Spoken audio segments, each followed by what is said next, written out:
Good morning बच्चों। Now we have the third application of potentiometer, that is to determine the internal resistance of a cell. हमें potentiometer को use करके बेटा internal resistance जो है उसको डिटरमाइन करना है। सर्किट हमारा ऑलमोस्ट सेम है, जिसमें ड्राइविंग सेल जिसकी ईएमएफ को हमने ई डैश माना, ammeter that is zero resistance ideal ammeter, rheostat variable resistor key, and all are connected in series. This is the auxiliary circuit, and AB is the potentiometer wire which is stretched over a wooden board having length capital L. An unknown cell having EMF E is also connected, whose positive terminal is connected with the end A and the negative terminal is connected with the galvanometer, and which is joined with the jockey, which is a sliding contact. Now in this case also a resistance box is connected with the help of key K1. तो बेटा इसमें हमने इस cell के साथ साथ एक नीचे रेजिस्टेंस बॉक्स भी कनेक्ट कर दिया है एक की के साथ। अब इसमें बेटा के जैसे हम प्रेस करेंगे तो सर्किट में करंट जो सेटअप हो जाएगा। उसके बाद हमें करना क्या है, उसके बाद K1 को फिलहाल ओपन रखना है। हमने केवल की के को प्रेस कर दिया और K1 ओपन, और जब K1 ओपन है बेटा तो इस रेजिस्टेंस बॉक्स का इस सर्किट में कोई यूज़ नहीं होगा, और हम इस जॉकी को स्लाइड करवाएंगे उस वायर पे और वो लेंथ नोट करेंगे जहाँ पर गैल्वेनोमीटर हमें ज़ीरो डिफ्लेक्शन देगा। और जहाँ पर ज़ीरो डिफ्लेक्शन देगा इसका मतलब क्या होगा, उस लेंथ पे जो पोटेंशियल डिफरेंस होगा वो इसकी ईएमएफ के बराबर हो जाएगा। So we can say E directly L1 और E इक्वल टू KL1। अब सेकंड केस में जैसे ही हम इस K1 को प्रेस कर देंगे तो अब ये रेजिस्टेंस बॉक्स जो है ये भी सर्किट में कनेक्ट हो जाएगा। और हमने बात की थी लास्ट वीडियो में कि जब हम यहाँ से कीज़ को प्लग आउट करते हैं तो उतना रेजिस्टेंस सर्किट में ऐड होता चला जाता है। तो अब सेकंड केस में फर्स्ट रीडिंग लेने के बाद जो कि L1 हमारी लेंथ आ गई है, दिस वन, जिसको हमने J से रिप्रेजेंट किया, J point, we press the key K1 also so that the resistance R is introduce in the circuit. और यहाँ से कुछ रेजिस्टेंस को हम प्लग आउट करेंगे ताकि वो सर्किट में कनेक्ट हो। और अब हम नोट करेंगे उस लेंथ की वैल्यू जहाँ पर गैल्वेनोमीटर जीरो डिफ्लेक्शन देगा। अब बच्चों क्या सेकंड केस में जो लेंथ मिलेगी सेम मिलेगी, तो आंसर नो। वाई? क्योंकि बच्चों इस केस में बेटा हमने इस रेजिस्टेंस बॉक्स को भी कनेक्ट कर दिया है, मीन्स आर को कनेक्ट कर दिया है। और जब आर कनेक्ट करते हैं तो इस सेल के कॉरस्पॉन्डिंग अब जो पहले ईएमएफ ई आई थी अब वो ई नहीं होगी, वो उससे लेस होगी। और ये हम ऑलरेडी पढ़ चुके हैं V is equal to E minus I R के अंदर, कि जैसे ही हम बात करते हैं कैपिटल आर के रेस्पेक्ट में तो अब उस सेल के कॉरस्पॉन्डिंग ईएमएफ ना होके वो टर्मिनल पोटेंशियल डिफरेंस होता है, जिसको हम क्या बोलते हैं, V से रिप्रेजेंट करते हैं, या इसको आप V को I इंटू आर भी बोल सकते हो, जो कि E से लेस होगा फिलहाल। तो सेकेंड केस में जब हम इस R को भी कनेक्ट करेंगे तो अब इस सेल के कॉरस्पॉन्डिंग जो पोटेंशियल डिफरेंस होगा वो ईएमएफ से लेस होगा। और सेकेंड केस में हम लेंथ नोट करेंगे and that is the L2, जिसको हमने J1 पॉइंट से शो किया है इस वायर पे। So AJ1 equal to L2 and this V directly L2, so V equal to KL2। फिर से बता रहा हूँ मैं, फर्स्ट केस में इनका कोई रोल नहीं है बेटा क्योंकि ये की ओपन है, तो इस रेजिस्टेंस बॉक्स का कोई रोल नहीं है। और हमने वो लेंथ नोट की जहाँ पर गैल्वेनोमीटर ने हमें जीरो डिफ्लेक्शन दिया, और उस लेंथ पे इसका तो पोटेंशियल डिफरेंस जो होगा वो इसकी ईएमएफ के बराबर होगा, फर्स्ट केस। सेकंड केस में हम इसको कनेक्ट कर देंगे तो क्या होगा, अब इस सर्किट में तो करंट होगा, ऊपर यहाँ जीरो है क्योंकि इन दोनों पॉइंट में पोटेंशियल सेम है, लेकिन यहाँ नीचे तो करंट है, तो इसका मतलब नीचे करंट है। तो अब हम बोलेंगे कि जो V होगा that is equal to KL2। और जब हम इस फर्स्ट और सेकंड को डिवाइड करते हैं बच्चों तो बेटा हमें मिलता है E by V equal to KL1 upon KL2। So we can say E by V equal to L1 by L2।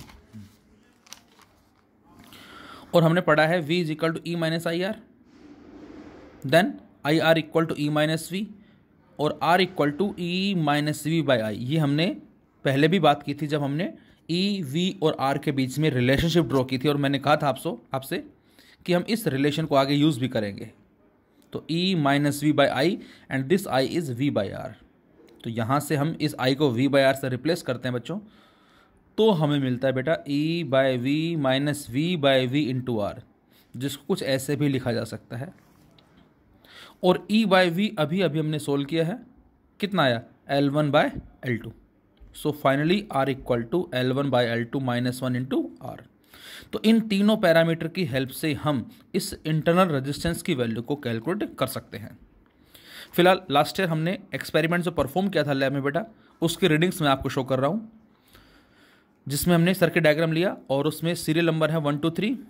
Ammeter reading जो हमें एमीटर जो डिफ्लेक्शन दिखा रहा है वो है नल पॉइंट विदाउट आर। जब हमने सर्किट में आर को इंट्रोड्यूस नहीं किया है, उस केस में जो नल पॉइंट आया, जो बैलेंसिंग लेंथ आई, वो हमने L1 लिखी। वैल्यू ऑफ आर को हमने कनेक्ट किया। नल पॉइंट विद आर को ऐड करने के बाद नल पॉइंट जो कहाँ रहा है, और इनकी हेल्प से इंटरनल रेजिस्टेंस जो कितना होगा, तो 1 बाय 1 हमें रीडिंग्स कुछ ऐसे मिली थी। L1 that is 300 centimetre. E जो हम बोल रहे हैं, E डायरेक्टली L1 के है। जैसे ही हम K1 को प्रेस करके प्लग आउट करते हैं 2 ओम को, अब जो बैलेंसिंग लेंथ है वो हमें 100 सेंटीमीटर मिलती है। और जब हम इस L1, L2 और R की हेल्प से स्मॉल r निकालते हैं तो ये 4 ओम निकल कर आता है। सेकेंड रीडिंग में हमने जो वैल्यू नोट डाउन की है दैट इज़ 200 सेंटीमीटर, और जो प्लग आउट किया वो 3 ओम है। तो इस केस में जो हमें L2 मिला बेटा that is 90 centimetre, 3.7 ohm. And third case 150 centimetre, 4 ohm, 75 centimetre, 4 ohm. और इस तरह से जब हम इन तीनों का मीन रेजिस्टेंस कैलकुलेट करते हैं, so mean internal resistance of the cell is 3.9 ohm. तो ये हमारी वैल्यू आई थी जो हमने लैब में परफॉर्म किया था एक्सपेरिमेंट। अब बच्चों इस पे न्यूमेरिकल्स कुछ इस तरह से हमें मिलते हैं एग्जाम में। ईएमएफ आपको दे रखी ड्राइविंग सेल की 2 वोल्ट है। Potentiometer wire AB, unknown cell having EMF जो है वो हमें गिवन है 1.5 वोल्ट, और जो नीचे रेजिस्टेंस है दैट इज़ 9.5 ओम। और फर्स्ट केस में बैलेंसिंग लेंथ हमारे पास क्या है दैट इज़ L1 है, और सेकंड केस में बैलेंसिंग लेंथ क्या आपका दैट इज़ L2 है, और वो भी आपको गिवन है इसमें। L1 इज़ 76.3 सेंटीमीटर, कब विदाउट R। लेकिन जैसे ही हम इस R को सर्किट में कनेक्ट करते हैं बच्चों 9.5 ओम, तो उस केस में बैलेंसिंग लेंथ आती है बेटा 64.8 centimetre. And we have to find out the value of internal resistance. तो इसको डायरेक्ट फॉर्मूले में रख के जब हम सोल्व करते हैं बेटा, तो स्मॉल r की वैल्यू आती है 1.7 ओम। इसी में ही नेक्स्ट क्वेश्चन हमें दिखा रखा है, driving cell EMF 6 volt, potentiometer wire having length 100 centimetre, cell हमें दे रखा है जिसका ईएमएफ 4 वोल्ट है, और इंटरनल रेजिस्टेंस जो है वो 1 ओम है, एंड पॉइंट्स गिवन है A B C and D। और इसमें कह रहा है take the potential at B to be 0। B जो पॉइंट है बेटा, यहाँ हमें पोटेंशियल क्या लेना है, 0 लेना है, and we have to find the potential at point A and C। हमें A और C पे पोटेंशियल की वैल्यू निकालनी है। Which point D of the wire AB the potential is equal to potential at C। जो point होगा D इस wire पे कहाँ होगा जिस पे पोटेंशियल की वैल्यू सेम हो जाएगी, और जहाँ हमें गैलोमीटर 0 डिफ्लेक्शन देगा। इसका मतलब ये होगा। थर्ड पार्ट में कह रहा है कि यदि हम इस 4 वोल्ट की बैटरी को रिप्लेस कर देते हैं 7.5 वोल्ट बैटरी से, then what would be the potential at points A and C। तो उस केस में A और C पे पोटेंशियल्स क्या होंगे। तो बेटा A पॉइंट में पोटेंशियल कितना है, 6 वोल्ट होगा। C पे बताना अब आपको, यहाँ 6 वोल्ट C बताना है, तो आपको साफ पता नज़र आ रहा है यहाँ 6 है, दिस इज 4, तो जो डिफरेंस हमारे पास आएगा दैट इज कितना, मतलब कितना वैल्यू होगी इसकी, दैट इज 2 वोल्ट हो जाएगी। और सेकंड पार्ट में हमसे पूछा है कि पॉइंट कौन सा होगा जहाँ पर पोटेंशियल जो है बराबर हो जाएगा।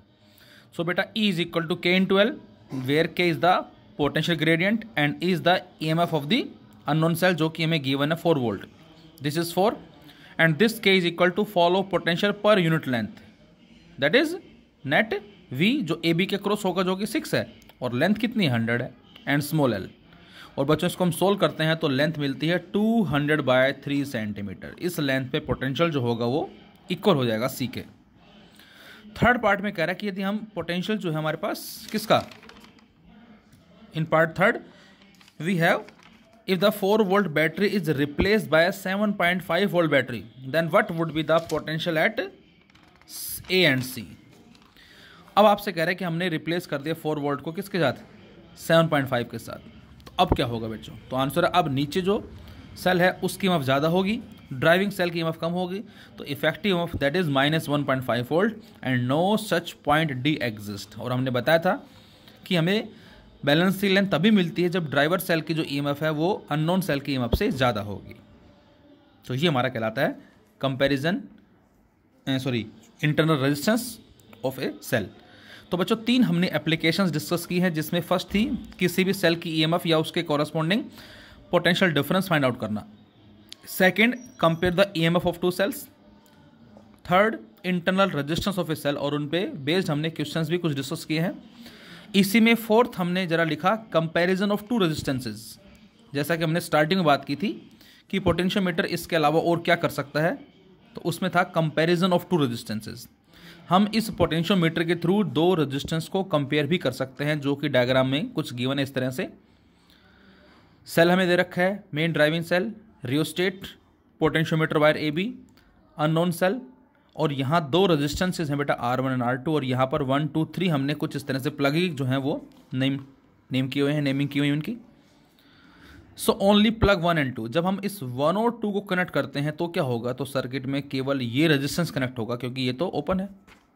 सो the potential difference across R1 is balanced, और इसका मतलब क्या होगा, V is equal to KL1। V का मतलब IR1 जो होगा बेटा दैट इज KL1 के बराबर होगा। सेम वही कॉन्सेप्ट है।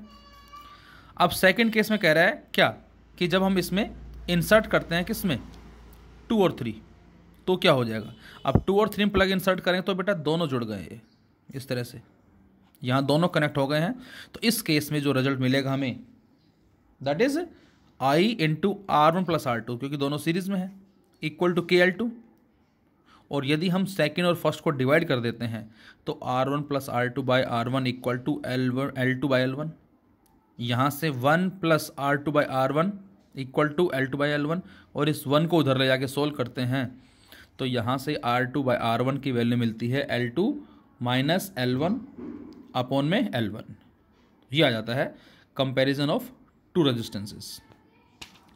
इसके अलावा ऐसे क्वेश्चन हम पिछले चैप्टर में पढ़ भी चुके हैं, फिलहाल एक बार फिर देख लें इसको हम।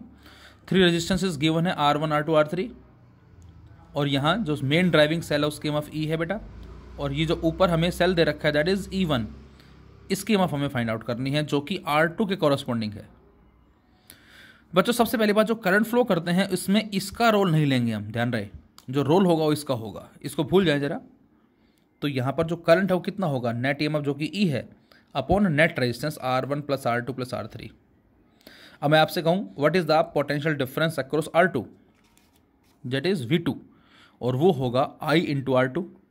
करंट हमने सोल्व कर ही लिया बेटा, रेजिस्टेंस ये है, और यही पोटेंशियल डिफरेंस जो है ये इसके कॉरस्पॉन्डिंग जो है वो होगा। तो इसका मतलब V2 जो है वो E1 के बराबर होगा, और इस फॉर्मूले की हेल्प से हम इस सेल की ईएमएफ को फाइंड आउट कर सकते हैं। तो ये हमारे पास रिजल्ट आ जाएगा।